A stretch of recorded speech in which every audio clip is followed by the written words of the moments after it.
What's up guys? I thought I would do a quick video today showing you how to quickly change your guitar strings. We're going to use a string winder, a pair of wire snips, guitar cleaner slash polish. So let's get into it. First thing I like to do is I like to loosen every string a bit so there isn't much tension on them. So let's quickly get the tension off the strings. That should be good enough.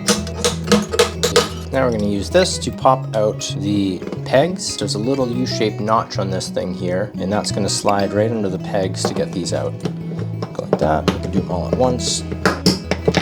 Alright, so let's take those out. Perfect. Grab these strings. Now they all come out very easily. These will also come out pretty easily, hopefully. Just like that. Okay.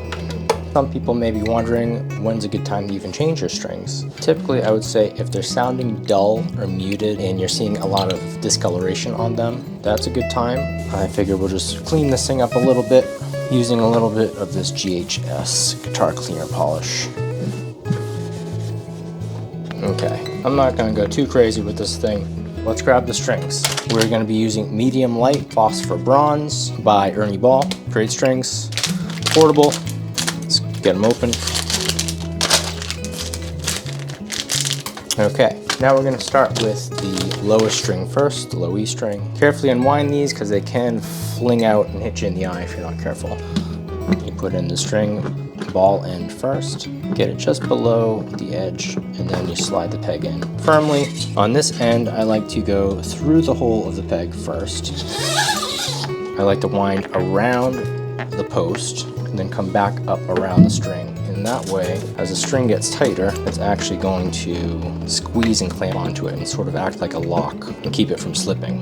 I've seen some people that just stick it in and they'll keep winding and winding and winding. I don't think that's necessary. 20 years and I've never had a string slip. Let's quickly move on to the A string. Ball end in, peg in, through the post.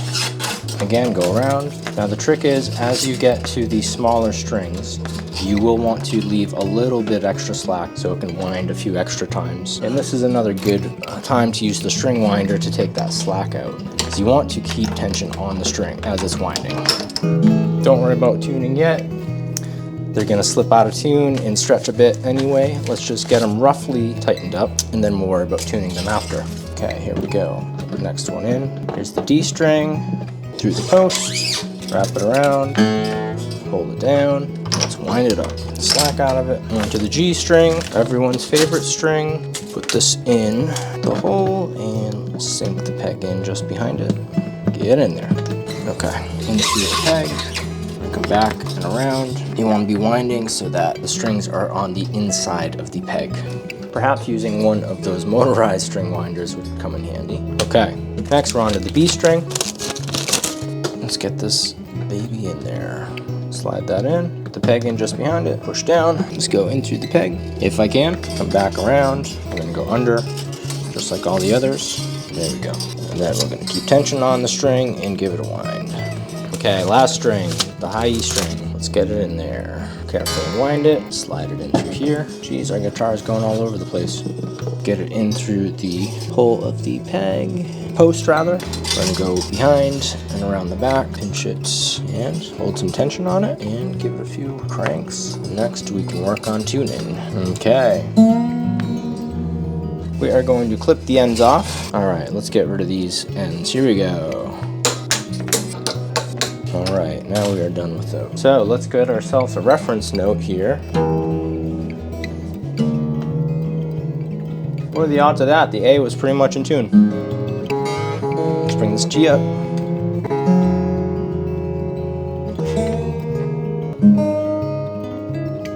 There we have it. One other quick tip is don't stretch out the strings after. I know that I used to yank on them thinking, oh, that'll help break them in and that way they won't slip after I tune them, but that actually can shorten the lifespan of the strings and make them sound worse. So let them just naturally stretch. It can take an hour or so, maybe longer depending on the guitar and the weather conditions for the strings to settle in. So just be retuning them a little bit more frequently over that first day, and then you should be good to go. Take care. Thanks for sticking around.